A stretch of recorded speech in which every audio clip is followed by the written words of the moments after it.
طبعا انت عارف ان السعوديه كسبت الارجنتين، وتونس كسبت فرنسا، والكاميرون كسبت البرازيل، لكن كل دوت ما يهمناش. اللي يهمنا اكتر الايجيبشن ليج. اهلا وسهلا بيكم وحلقه جديده من حلقه دوري المحترفين، وانا حازم جمال. كلنا طبعا شفنا التعادل اللي تم ما بين الزمالك والمصري لمباراة تانية على التوالي، وكذلك كمان فوز الأهلي على طلائع الجيش. الحقيقة يعني كلنا نبدأ بمباراة الأول. الزمالك طبعا معودنا على طريقة 3-4-3، اوكي، وهو بيأديها بشكل كويس. لكن المشكلة ان الغيابات اللي موجودة عند نادي الزمالك كبيرة جدا، والحقيقة مؤثرة جدا. يكفي اقول لك ان الزمالك بيلعب من غير مهاجم صريح. يعني في خط الامام قدامه في كان امام عاشور، وكان في زيزو، تمام، وكمان لعب الشوط الثاني باوباما، وكان في مصطفى شلبي في الشوط الاولاني. اذا الزمالك بيلعب من غير مهاجم صريح. برغم كده الزمالك قدر يأدي ويحرز هدفين، والكلام ده الحقيقه كمان كان موجود في مباراه سابقه قبل كده. لكن المشكله الاكبر هي خطوط الزمالك، انها متباعده عن بعض شويه، وده كان واضح جدا لعدم وجود امام عاشور في خط نص الملعب، ووجود امام عاشور قدام. عشان كده الشوط الثاني فيريرا رجع امام عاشور لمركزه الرئيسي، عشان يبتدي يستعين بخدمات امام عاشور في نقل الكوره من ورا لقدام، ونزل اوباما يلعب الكوره دي. النقطة الحقيقية كانت الغريبة بالنسبة لنا كمان هو وجود محمد صبحي. شيء كويس ان انت تدخل الحارس التاني معاك في المباراة، ولو اني كنت متعود وشايف ان كان ممكن محمد صبحي ياخد مباراة الكاس.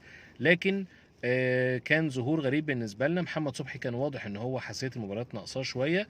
مش عايز اقول ان هو كان مسؤول عن الهدفين، ولكن كان ممكن لو محمد صبحي في حالته افضل كان ممكن يبقى يأدي مباراة بشكل افضل. المشكله الكبيره كمان هي خطوط او خط دفاع نادي الزمالك. الحقيقه خط دفاع نادي الزمالك، يعني انا مش عارف. وطبعا تاثير الونش واضح جدا، لان كان في تفاهم كبير ما بين الونش وحسام عبد المجيد. حسام عبد المجيد مأدي الحقيقه فتره هايله جدا جدا، وبقى لعيب اساسي دايما في نادي الزمالك. حتى حمزه المسلوسي قدر فيريرا ان هو يطور من ادائه، بقى ليه وجود، وشفناه كمان الماتش اللي فات بيلعب في طريقه 3-4-3، بيلعب ناحيه الشمال. لكن الحقيقه يعني ما اقدرش اظلم مصطفى الزناري واقول ان هو قدم مباراه سيئه، ولكن دفاع الزمالك فيه مشكله. اصبح الزمالك يكاد يكون في كل مباراه بيبتدي يدخل فيه اهداف، وخاصه من الضربات الركنيه اللي كانت سلاح الزمالك الاول في السنه اللي فاتت، واحد اسباب حصوله على الدوري المصري. الحقيقه كانت في مجموعه لقطات كده كانت بتوضح التاثير اللي كان موجود على الخطوط المتباعده ما بين خط النص والخط الامامي لنادي الزمالك. ان زيزو كان بيقف على الكوره كتير جدا، وبيحاول انه يوجد حلول، لان اللعيبه كانت كلها بعيده عن بعض، فكنا بنحس ان زيزو بيقف على الكوره كتير ويمشي الكوره كتير. والحقيقه كان يعني لعيبه المصري كانت بتحاول طبعا توقف زيزو بمهارته العاليه عن طريق الفاولات، وده شيء مقلق على زيزو. الحقيقه زيزو مازال لسه، يعني مش عايز اقول مش لاقي طريقته، بس ما هواش زيزو اللي بيلعب في خطة القديمة 4-2-3-1 مثلا مع كارترون. لغاية دلوقتي برضو الزمالك بيحاول يكتشف مصطفى شلبي، والحقيقة قدم مباراة كويسة جدا جدا. وانا شايف ان هو راجع محتاج تفاهم اكبر مع نادي الزمالك، ويحفظ الخطه بشكل كويس. لكن انا شايف ان هو قدم مباراه جيده جدا جدا. ويعني مش عايز اقول تعويض لبن شرقي، لان انا ما بحبش اقول في لعيب بيعوض لعيب تاني، ولكن لا، هو وجوده كويس جدا، ووجوده مهم جدا. لكن طبعا الزمالك محتاج هداف صريح جدا. طبعا الجزيري مش موجود، وسامسون مش موجود. الزمالك فقد نقطتين للمباراة التانية على التوالي بعد مباراة امبي، وادي كمان مباراة المصري. الزمالك لازم يرجع يركز جدا ويعيد حساباته، عشان يبتدي يدخل تاني في المنافسة بشكل أقوى. الحقيقة أنا حسيت إن لعيبة الزمالك فيها حاجة غلط. يعني اللعيبه ملهاش مزاج تلعب في مشكله ما، وحتى باين على زيزو ونرفزته العاليه جدا. انا الحقيقه ده مش عارف سببه ايه. هل ممكن تكون تصريحات رئيس النادي اللي بيقول فيها ان في مشاكل في مستحقات اللعيبه نتيجه الحجز على الارصده؟ مش عارف، بس الحقيقه ده كان سبب. تعالوا بينا نروح على مباراة الأهلي وطلائع الجيش. وأنا ما بحبش أتكلم عن أداء التحكيم.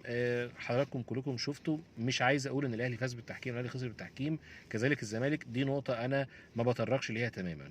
ولكن خلينا نقول إن الأهلي أنا شايف إنه استحق المكسب، ولكن مش بالدرجه الافضل اللي كان بيقدمها الاهلي. برضو الاهلي عنده مشكله شويه، وكانت نقل الكوره من ورا لقدام، ويمكن قدر يحلها كولر عن طريق ان هو بدل مركز اليو ديانج مع السوليه، وخلى اليو ديانج هو اللي يبقى صانع الالعاب. لكن الحقيقه ان كان طلائع الجيش واضح ان هو قاري الاهلي بشكل كويس، وعارف ان الكوره لما بيتضغط على الاهلي بيضطر يرجع لورا، فبالتالي كان بيحط كريم فؤاد عشان يقطع الكوره، وعمل اكتر من هجمه خطيره لفريق طلائع الجيش. الحقيقه طلائع الجيش كان بيلعب بخطه لعب الاهلي، هو الضغط المباشر على حامل الكوره، والاهلي كان بيلعبها بس كان نقدر نقول كان بيحلق، ما بيضغطش بشكل فعلي وبشكل رسمي عشان يقدر يقطع الكوره. الاهلي بيلعب كور سريعه، ولعبه هو بقى ليه طريقه لعب، وهو الكور الطوليه او الكرات اللي ورا المدافعين، وبيحاول يخترق بيها، مش بيعتمد قوي على الكرات العرضيه، وده مخلي شكل الاهلي كويس. ولكن كانت في مشكله في لعيبه الاهلي نتيجه ان محمد يوسف كان قاري قوي خطه لعب الاهلي وطريقته، وكان بيضغط على اللعيبه عشان ما يحاولش ان هي تلحق تعمل البينيات، وده يمكن ادى شويه لتوقف خطوره الاهلي. الحقيقه في برضو مشكله غريبه جدا في دفاع الاهلي، ويمكن دي لاحظناها في هجمتين ورا بعض، اعتقد واحده في دقيقه 50 واحده في دقيقه 55. دفاع الاهلي ما بيراقبش حد تماما في منطقه الجزاء، ويمكن ده خطر جدا جدا. يعني الحقيقه الكور ما جاتش نتيجه مثلا سواء اوف سايد او كذا، بس لعيبه الاهلي بترجع 6 لعيبه اعتقد كانوا في الدقيقه 50 قصاد 2 لعيبه من طلائع الجيش، ولكن ال6 لعيبه مش ماسكين لعيب حتى واحد من فريق طلائع الجيش، ودي كانت حاجه غريبه جدا. الهدف الاولاني الحقيقه انا شايف الشناوي وقف شويه على الاوفسايد، يعني ما اتحركش على الكوره بشكل سريع، كان ممكن ان هو يلحقها. طبعا ده شكل سريع جدا عن اللي حصل في الدوري المصري بمباراه الاهلي ومباراه الزمالك. كلمه اخيره بس، يعني انا شايف ان مصر بتحاول ان هي تتطلع ان هي تنظم كاس العالم، ودي حاجه كويسه، ومصر دايما عودتنا على تنظيم سواء المؤتمرات او الايفنتس اللي موجوده او تنظيم كاس الامم بشكل كويس جدا. بس احنا من حقنا كجمهور مصري ان احنا نتفرج على المباراه بشكل محترم جدا، بصوره كويسه، مش بس ان هي قصه اتش دي. احنا محتاجين مصورين محترفين ينقلوا الصوره ويساعدوا الحكام المصريين على ان هم ياخدوا القرار بشكل سريع، دي نقطه مهمه. كمان لازم ان احنا نشوف يعني التنظيم بشكل جيد، مذيعين بشكل جيد، التحليل بشكل افضل، الجماهير لازم ترجع بشكل اكبر. قصه ان تاجيلات الماتشات ووقوف الماتشات لاسباب كتيره، ده عدم انتظام الدوري وخلى الشغف يقل عند الجماهير. فانا اعتقد ان احنا محتاجين ان احنا نراجع نفسنا تاني. مصر قادرة على التنظيم، ولكن احنا محتاجين نشوف امارة. كان معكم حازم جمال، شكرا ليكم، واشوفكم ان شاء الله الحلقة الجاية. ما تنسوش تعملوا لايك وسبسكرايب. شكرا، اشوفكم، باي باي.